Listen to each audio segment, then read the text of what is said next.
জাতীয় নাগরিক পার্টি এনসিপিকে শাপলা প্রতীক দেওয়া সম্ভব নয় বলে সাফ জানিয়ে দিলেন নির্বাচন কমিশনের সিনিয়র সচিব। গণভোটের বিষয়টি ইসি এখনো বিবেচনায় নেয়নি বলেও জানান তিনি।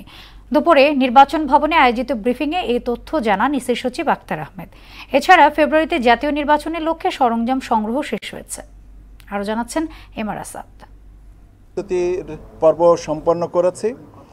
ইসি নিবন্ধনের জন্য পর্যালোচনায় থাকা রাজনৈতিক দল ও প্রবাসী ভোটের বিষয়ে মঙ্গলবার দুপুরে সাংবাদিকদের সঙ্গে কথা বলেন ইসির সিনিয়র সচিব আক্তার আহমেদ। এনসিপির দাবি করা শাপলা প্রতীকের বিষয়েও কথা বলেন তিনি। শাপলার বিষয়ে নির্বাচন কমিশনের অবস্থান একই, যেহেতু নির্বাচন পরিচালনা বিধিমালায় এটা নাই, অর্থাৎ দেওয়ার সুযোগ নাই। আমরা একটা চিঠি দিয়েছি ওনাদেরকে যে আগামী 19 তারিখের ভিতরে ওনারা বিকল্প ওনাদের চাহিত প্রতীক জানাবেন। এটা 19 তারিখের ভিতরে না জানান তাহলে স্বীয় বিবেচনায় নির্বাচন কমিশন এ বিষয়ে প্রতীক সিদ্ধান্ত নেবে। জানান প্রবাসী ভোটার নিবন্ধনের জন্য 11টি দেশের সঙ্গে আরও 8টি দেশ যুক্ত হতে যাচ্ছে। 4টা দেশে আমরা আগামীতে কারিগরি টিম পাঠাবো, সেটা হচ্ছে ওমান, দক্ষিণ আফ্রিকা, মালদ্বীপ এবং জর্ডান।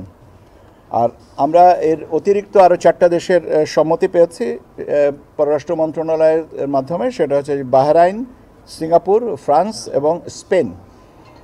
এটা করলে আমাদের টোটাল কান্ট্রি কভার্ড হবে 19টা। ফেব্রুয়ারিতে নির্বাচনের প্রস্তুতি হিসাবে প্রকিউরমেন্টের কাজ শেষ হয়েছে বলেও জানান আক্তার আহমেদ। ফেব্রুয়ারিতে নির্বাচন হবে এবং সেই নির্বাচনের ধারাবাহিকতায় আমরা আমাদের যে সমস্ত নির্বাচনী সামগ্রী দরকার সেগুলো আমাদের সংগ্রহে এসে পৌঁছেছে। সেনাবাহিনী, বিমান বাহিনী, নৌবাহিনী এবং অন্যান্য যারা আছেন তাদের সাথে নির্বাচন কমিশন সচিবালয় তাদেরকে ডাকা আমরা আমন্ত্রণ জানিয়েছে। তাদের সাথে আমরা আলোচনা করব আগামী 20 তারিখে। নিবন্ধনের জন্য অধিকতর তদন্তে থাকা রাজনৈতিক দলের নাম আগামী সপ্তাহে প্রকাশের কথাও উল্লেখ করেন ইসি সচিব।